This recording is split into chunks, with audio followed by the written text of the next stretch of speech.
Hariom knowledge plus channel में हम सभी विद्यार्थियों का स्वागत करते हैं। आज हरिओम वास्तुशास्त्र क्लास नंबर 12 है। इस क्लास में हर बार वास्तुशास्त्र के बारे में आपकी जानकारी को शिफ्ट अप करने का प्रयास करते हैं।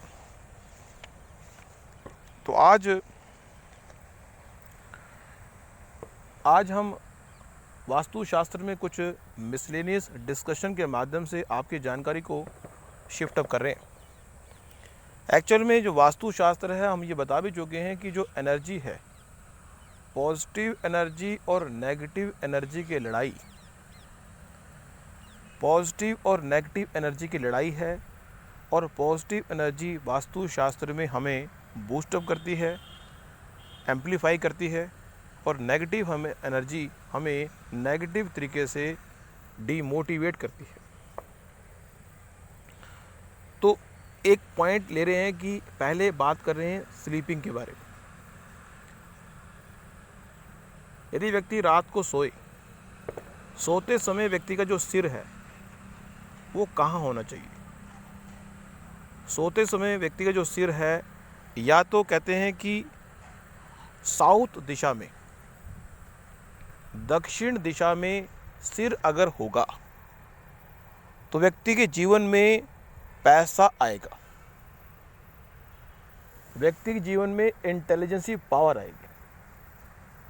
अगर आप इस जीवन में अधिक पैसे वाले व्यक्ति बनना चाहते हैं, इंटेलिजेंट व्यक्ति बनना चाहते हैं, तो वास्तु ये कहता है कि अगर दक्षिण दिशा में अगर सिर होगा और सुबह जैसे ही उठेंगे तो उत्तर दिशा में आपका मुंह हो जाएगा, और उत्तर दिशा जो है कुबेर की है, खजाने की है।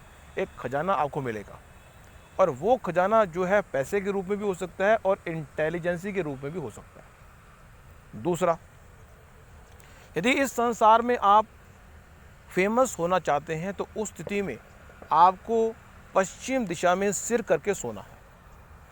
पश्चिम दिशा में सिर करके अगर आप सोएंगे तो पूर्व दिशा में आपका मुंह होगा जब सुबह उठेंगे, और वो पूर्व दिशा हमारे सूर्य भगवान की है, तो फेम देने का रिस्पॉन्सिबिलिटी हमारे सूर्य भगवान की है। तो जो एनर्जी है, अगर मेल एनर्जी के माध्यम से ताकत प्राप्त करना चाहते हैं तो पश्चिम दिशा में सिर हो और पूर्व दिशा में टांगे हों।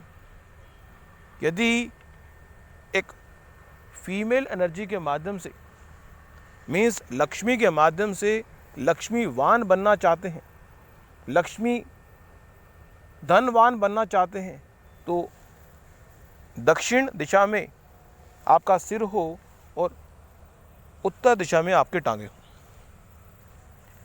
दूसरा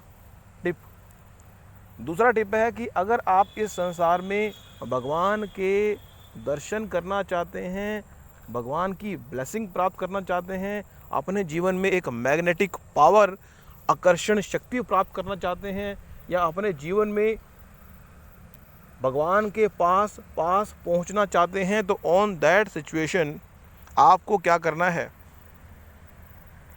आपके मंदिर में जो पूजा रूम है जिसमें आप प्रार्थना करते हैं, ये प्रयास करें कि पूजा रूम में, मंदिर में आप जितने भी देवी देवता हैं, डिग्निटी हैं, उनकी जो फोटो है वो ईस्ट दिशा में लगा लें। मीन्स पूर्व दिशा में लगी होनी चाहिए। प्रयास करें कि पूर्व दिशा में हो।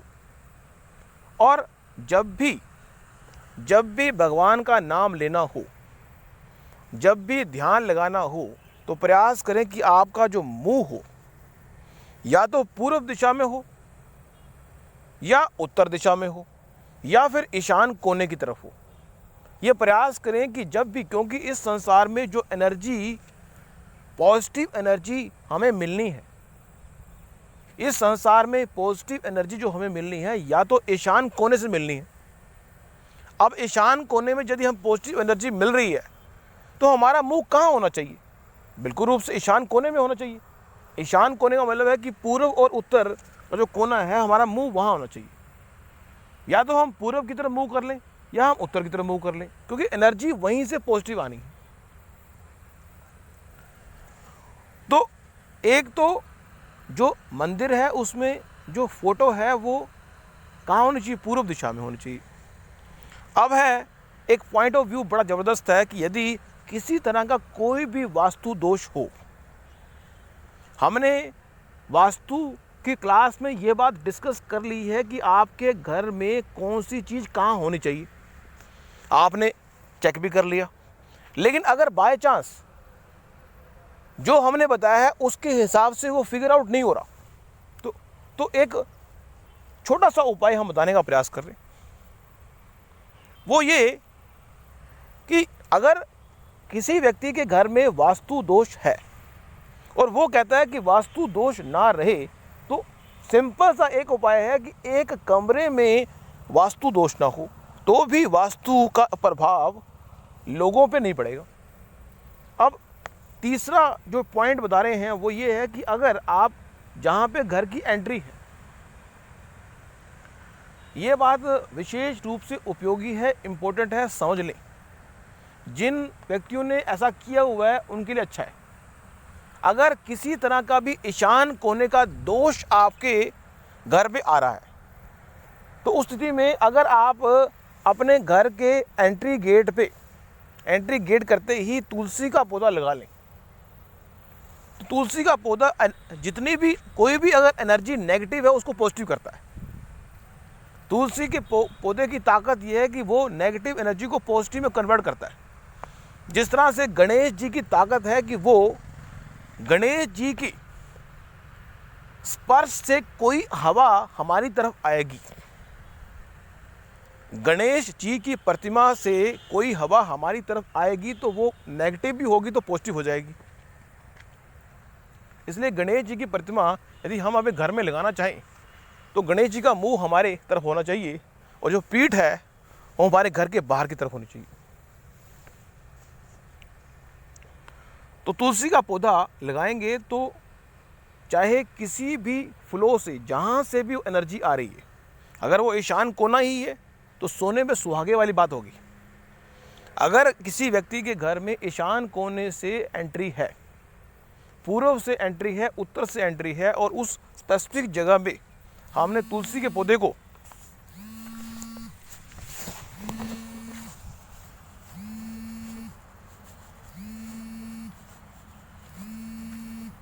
यार इस टाइम फ़ोन करने का लॉजिक क्या है?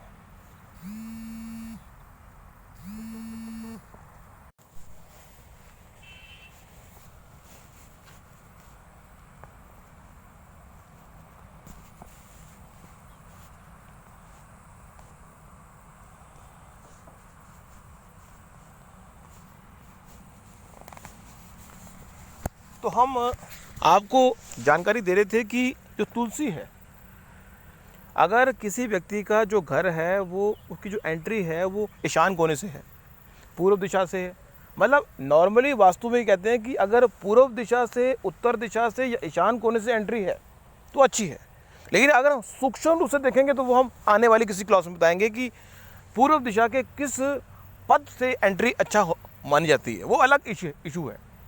लेकिन अब हम यहाँ ये बता रहे हैं कि यदि बाय चांस किसी व्यक्ति के घर में जो एंट्री है वो पूर्व दिशा से ही है, अच्छी बात है, और पूर्व से है, उत्तर से है या ईशान कोने से है, और साथ में उसने तुलसी के पौधे को लगा लिया, तो इतना अच्छा प्रभाव उसके जीवन में पड़ेगा। क्योंकि तुलसी जो है positive energy plus positive energy और पॉजिटिव एनर्जी कर देगी। किचन की बात करें, किचन जो है वो नॉर्मली जो अग्नि कोना है वहाँ पे होना चाहिए, और किचन में ये भी कहा गया है कि आग और पानी इकट्ठे नहीं होने चाहिए। लेकिन अगर ये संभव ना हो कि आग और पानी इकट्ठे हैं तो कोई बात नहीं, हम वहाँ पे एक छोटा सा प्रयोग कर लें कि यदि वो प्रयोग हम कर लें तो आग और पानी अगर इकट्ठे भी हैं तो उसका दोष दूर हो जाएगा। या तो हम अपने रसोई में स्वास्तिक का निशान लगा लें, चाहे वो निशान हम ईशान कोने में लगा लें, पूर्व की दीवार पे लगा लें या उत्तर की दीवार पे लगा लें। एक दो पॉइंट और हैं जिनको बताने के बाद हम बताएंगे कि वो दोष दूर भी हो सकता है, लेकिन प्रयास करें कि अगर ऐसा है तो उसको दूर करें। फिर है, अगर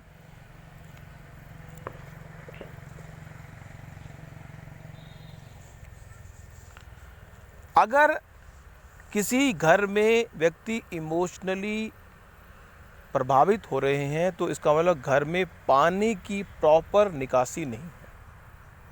व्यक्ति अगर इमोशनली अपने इमोशन को कंट्रोल नहीं कर पाते तो पानी की प्रॉपर निकासी नहीं है, इस वजह से ऐसा है। अगर घर में स्टोर बनाना हो, टॉयलेट बनाना हो, हमारे घर का वो कोना जिसमें नेगेटिव एनर्जी या पृथ्वी कोना है, हमारे घर में जो नेगेटिव कोना है, जो पृथ्वी कोना है, उसमें अगर हम टॉयलेट को या स्टोर रूम को बनाएंगे तो वो लाभकारी है। इसके अलावा अगर घर में हमें पूड़ियाँ बनानी हो तो पश्चिम दिशा को या पश्चिम दिशा को और दक्षिण दिशा को बनाया गया है। हमने पहले शायद बताया है, नहीं बताया, लेकिन हम बता दें आपको कि जो पूर्व का एरिया है ना, जो उत्तर का एरिया है वो हल्का होना चाहिए घर का, और जो दक्षिण का एरिया है वो भारी हो सकता है। जितना भी भारी भरकम सामान है वो दक्षिण एरिया में या पश्चिम एरिया में रखा जाए, हल्के सामान को उत्तर के एरिया में रखा जाए।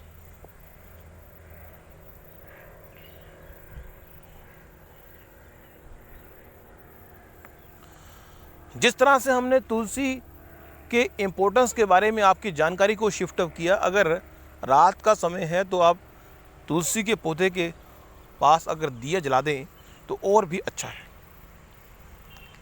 एक वास्तु के हिसाब से अगर हमें घर में प्लांट लगाने हो तो वो कौन सा एरिया है जहाँ पे प्लांट होने चाहिए।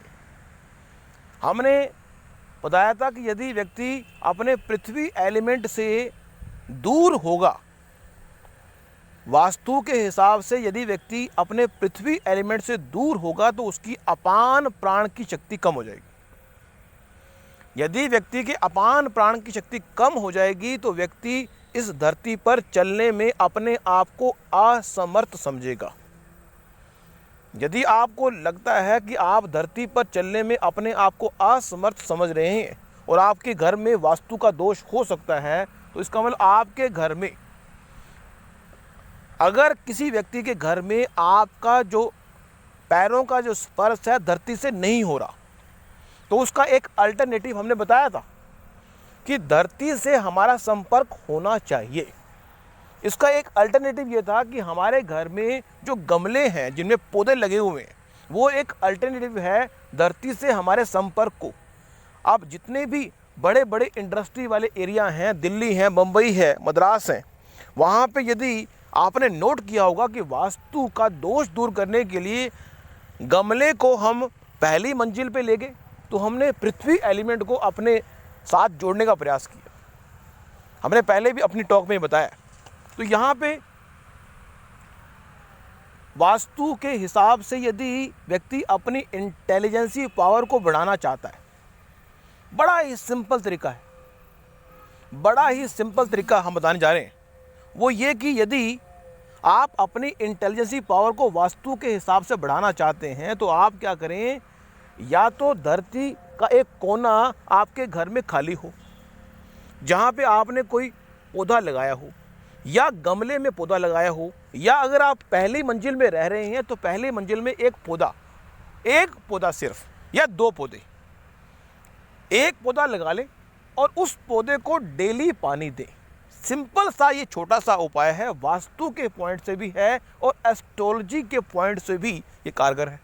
दोनों ही पॉइंट से ये कारगर है आपके पृथ्वी एलिमेंट को ये स्ट्रॉन्ग करेगा और पृथ्वी एलिमेंट को स्ट्रॉन्ग करने के साथ आपकी जो इंटेलिजेंसी पावर को भी बढ़ाएगा, आपकी जो मैग्नेटिक पावर है उसको बढ़ाएगा। तो अगर घर में पौधा लगाना हो, कहते हैं कि घर में अगर पौधा लगाना हो तो जो हमारी दीवार है, दीवार से हट के पौधा लगना चाहिए। दीवार के बिल्कुल साथ पौधा नहीं लगाना। गमला रखना है तो दीवार के बिल्कुल साथ नहीं रखना, और उस किस दीवार पे रखना है, किस दिशा में, वो हमने बताया पहले भी। आपको दक्षिण जो दिशा है या फिर पश्चिम जो दिशा है वहाँ पे रखें। ये कुछ वास्तु के टिप्स हम आपको दिए। Thank you so much. और इनका प्रयोग करने से आपको निश्चित रूप से लाभ होगा। और अगर किसी प्रयोग को करने से लाभ नहीं हो रहा तो आप फौरन उस प्रयोग को छोड़ सकते हैं। लेकिन हम यकीन से कह सकते हैं कि इन प्रयोग को करने से आपको निश्चित रूप से लाभ होगा। फिर भी you have to work out and try, they will definitely beneficial for you. Thank you so much for listening and always supporting Hari Om Knowledge Plus.